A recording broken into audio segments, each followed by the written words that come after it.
Hi everyone, welcome to Lizzie's Little Library and the Newbery Project. Today's book is called 3 Times Lucky by Sheila Turnage. This book was published on May 10th, 2012 by Scholastic. It is 312 pages long and lost to the one and only Ivan. There are 3 sequels to this book. Our main character is a little girl named Mo, which is short for Moses. She is in the summer between 5th and 6th grade, along with her best friend Dale. Mo doesn't have any family, just the Colonel and Miss Lana. She is called Moses because her birth mother tied her to a raft and set her in the water during a hurricane, and the Colonel rescued her. He also appeared in town that same day, unable to remember anything that had happened previously. I have so many questions about the legality and the paperwork that they used to enroll Mo in school.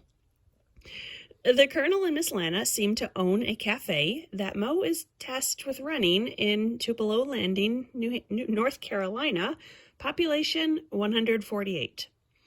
Miss Lana has taken off as soon as the Colonel returned, so it's now Mo's responsibility to open the restaurant, where today she serves peanut butter sandwiches and pop. Or soda, whatever. Everyone, including the mayor and the sheriff, seem okay with this. Detective Joe Starr shows up at the cafe. He is investigating a murder in Winston-Salem, which is about a half-day's travel. Within a day or so, maybe it's the same day, it wasn't super clear, Mo and Dale go to a raceway with his older brother Lavender, who gets in a car accident. When they return, they learn that Mr. Jesse, the crabby old man in town, has been killed.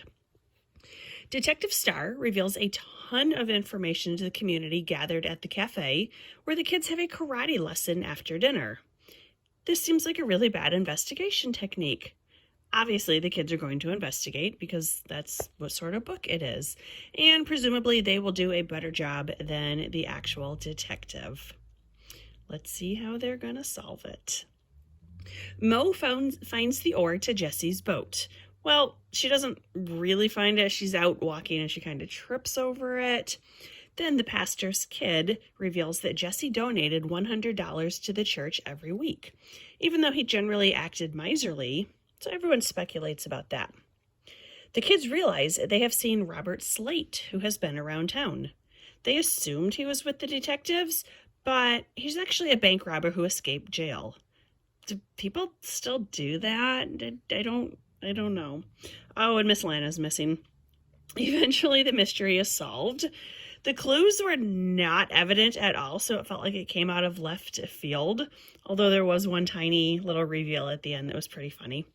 We also learn that Miss Lana is 36. I thought she was in her 60s. The end. I did not like Mo as a narrator. I found her voice to be very unconvincing as a child. She either acted like a baby. For example, she was shocked that her teacher has friends and that she wears shorts outside of school. Or she acts like the character's 18-year-old brother is going to marry her in the future. So anytime he's friendly, she takes it as proof of his love. Okay. Other times, she speaks like an adult pretending to be a child. As an example, on page 69, they're driving in the car. "Somebody's made a mistake," I said. "I served Mr. Jesse his lunch not 8 hours ago. He stiffed me on the tip, just like always. He's fine. Turn by Miss Blaylock's barn up here," I said, pointing. "We can take the back way to Mr. Jesse's through the woods. He'll straighten this out."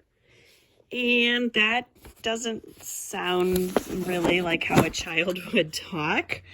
And another example is on page 100 to 101. This is Miss Lana. "For future reference, your summer curfew is 8 p.m. sharp. And the Colonel and I didn't have a fight exactly. What is it with that man?" Dale. "What is it with the Colonel?" he said. "That's a tough one." "Dale," I said sharply, "we've worked on this." And I don't think that's how little kids work either. So she varies between being a baby and being an adult talker, and I didn't think either one was a particularly good voice for her. She honestly reminded me of Karen Brewer, which is the comparison of death. So Moe's narration was enough to ruin the book for me. I found the mystery solution unsatisfactory, and I will not be reading the sequels. As a word of caution, one of the characters is a heavy drinker who gets physically violent with his family, and that is depicted in the story.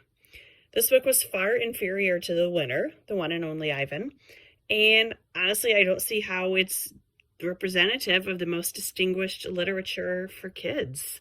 Without the Newbery recognition, I would not have finished this book. I was not 3 times lucky while reading it. Thanks for watching. Bye.